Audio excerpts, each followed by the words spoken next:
Hello everyone स्वागत करुच्चे YouTube channel Odisha study hub रे।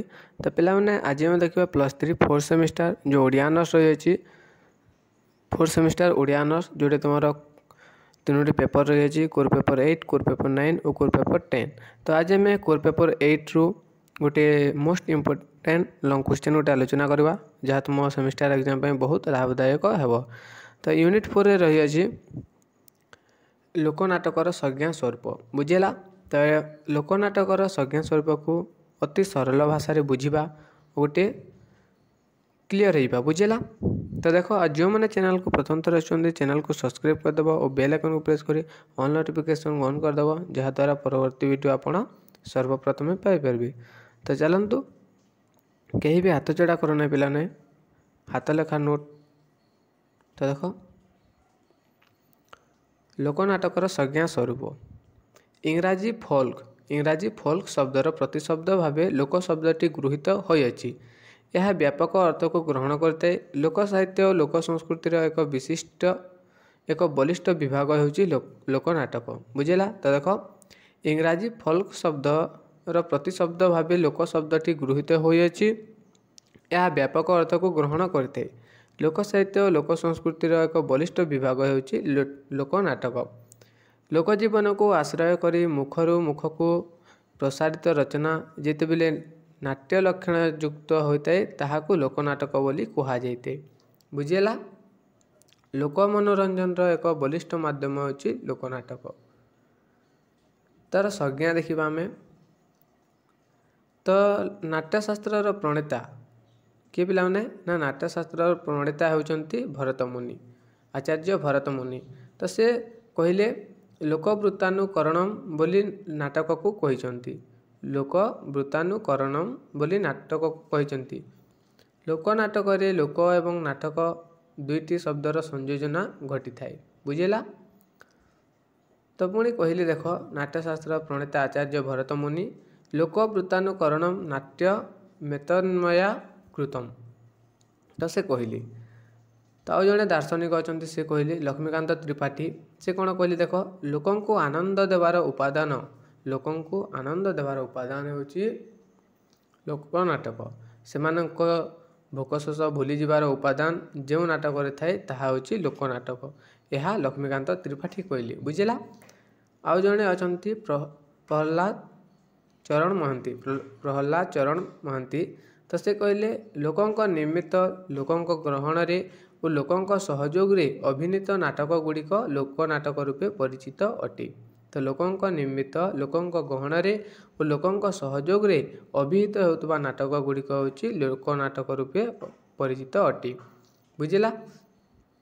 तो अबे देखिए आम लोकनाटकर स्वरूप। तो लोकनाटक होची समूह जनतार प्रिय कलाकर्म। लोकनाटक होची समूह जनतार प्रिय कलाकर्म। एतिरे लोकमानकर जीवनानुभूति सरल भाव जड़ित होते। तो लोकमानकर जो जीवनानुभूति रही अछि ताहा सरल भाव जड़ित होते यही लोकनाटक क्लियर। तो लोकनाटक प्रधान स्वरूप है आनंदमय। तो लोकनाटकर प्रधान स्वरूप है आनंदमय बा मनोरंजन। यह लोक मानसिकतार प्रतिफलन अटे। यह सरल और स्वाभाविक अटे।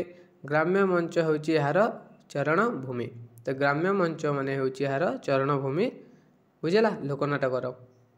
लोकनाटकर स्वरूप दुईटी रूप से परिलक्षित होते गोटे होची स्थिर और गोटे होची चलमान।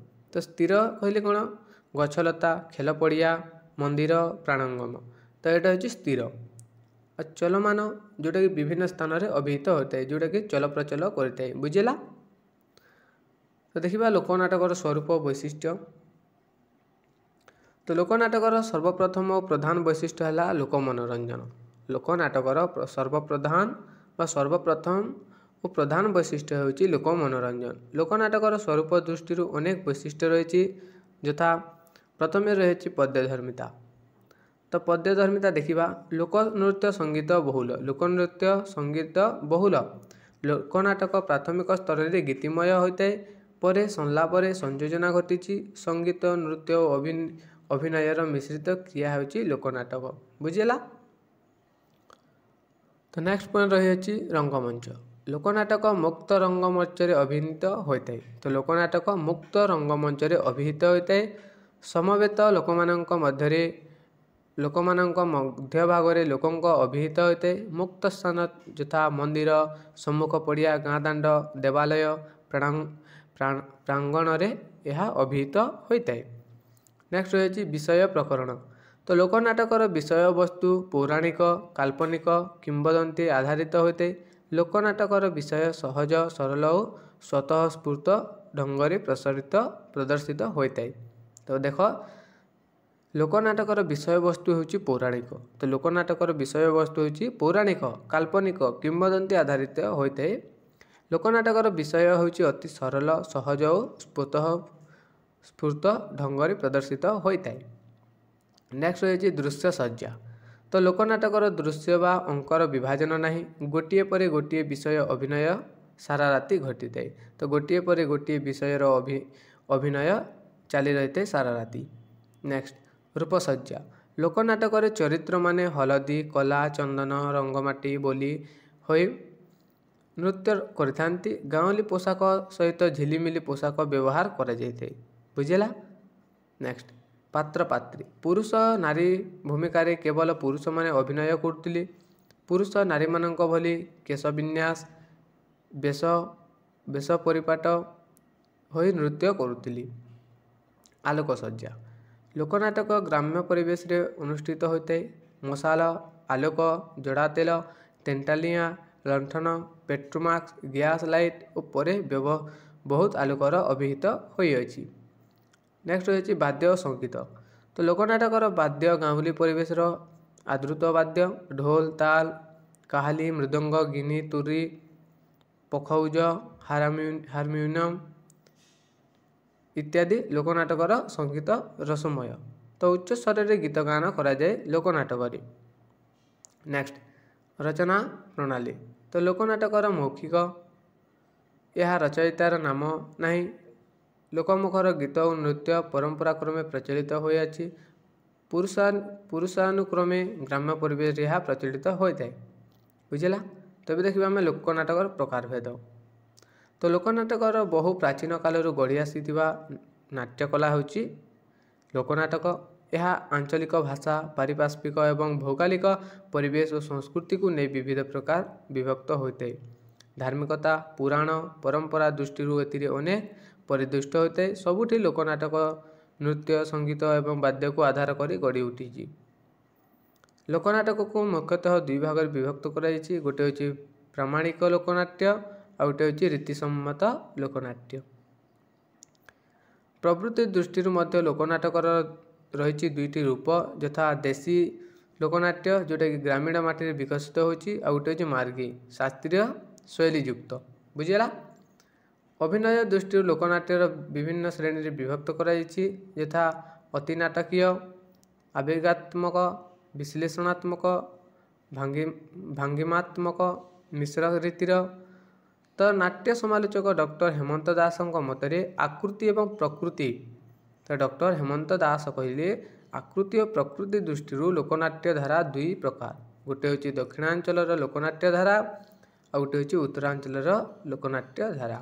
ଯେଉଁଟାକି ଦକ୍ଷିଣାଞ୍ଚଳ ଲୋକନାଟ୍ୟ ଧାରାରେ ରହିଛି ଯକ୍ଷଗାନ, ଭାଗବତ ମେଳ, କୁଡ଼ିଆ ଅଙ୍ଗମ, ଭାମାକାଲାପମ, ବାଥିନାଟକମ, କଥାବଲି ଇତ୍ୟାଦି। ତ ଉତ୍ତରାଞ୍ଚଳୀୟ କଥାବସ୍ତୁରେ ରହିଛି ନୌଟଙ୍କି, ଖ୍ୟାଲ, ସ୍ୱଙ୍ଗ, ତାମସା, ଭବାଇ, ଭାବନା, ଆଙ୍କିଆ ନାଟ ଇତ୍ୟାଦି। ତ ଭାରତୀୟ ଲୋକନାଟକକୁ ଚାରି ଗୋଟି ଭାଗରେ ବିଭକ୍ତ କରାଯାଇଛି। ଗୋଟିଏ ହେଉଛି ଆଧ୍ୟାତ୍ମିକ, ଯେଉଁଟାକି ରାମଲୀଳା, କୃଷ୍ଣଲୀଳା, ଦଣ୍ଡନାଟ। ବୁଝିଲା। ଆଉ ଗୋଟେ ହେଉଛି ବର୍ଣ୍ଣନାତ୍ମକ, ବୁରାକଥା, ବୀଥିନାଟକମ, କବିଗାନ, ଦାସକାଠିଆ, ପାଲା ଇତ୍ୟାଦି ହେଉଛି ବର୍ଣ୍ଣନାତ୍ମକ। ଆଉ ଗୋଟେ ହେଉଛି କଣ୍ଢେଇ ନାଟ, ସଖୀନାଟ, ଛାୟାନାଟ ଇତ୍ୟାଦି। ତ ପରିବେଶ ଶୈଳୀ ଦୃଷ୍ଟିରୁ ଭାରତୀୟ ନାଟକକୁ ବିଭିନ୍ନ ଭାଗରେ ବିଭକ୍ତ କରାଯାଏ। ଏହା ଧର୍ମାଶ୍ରୟ, ନୃତ୍ୟାଶ୍ରୟ, ନାଟ୍ୟାଶ୍ରୟୀ ଓ ଲୋକାଶ୍ରୟୀ। ବୁଝିଲା। ଯଥା ଲୋକପ୍ରଧାନ, ନାଟ୍ୟପ୍ରଧାନ, ଗୀତ ପ୍ରଧାନ, ଅଭିନୟ ପ୍ରଧାନ, ମିଶ୍ର ପ୍ରଧାନ। ତ ଏଇଟା ଥିଲା ତୁମର ଲୋକନାଟକର ସଂଜ୍ଞା ସ୍ୱରୂପ ପ୍ରକାରଭେଦ। Fourth semester Odia honours. आशा करूँ भिडियोटी भल भिडियोटी भल तुम सांगसाथी मानक सेयार करदेव जहाँद्वारा से उपकृत हो पारे।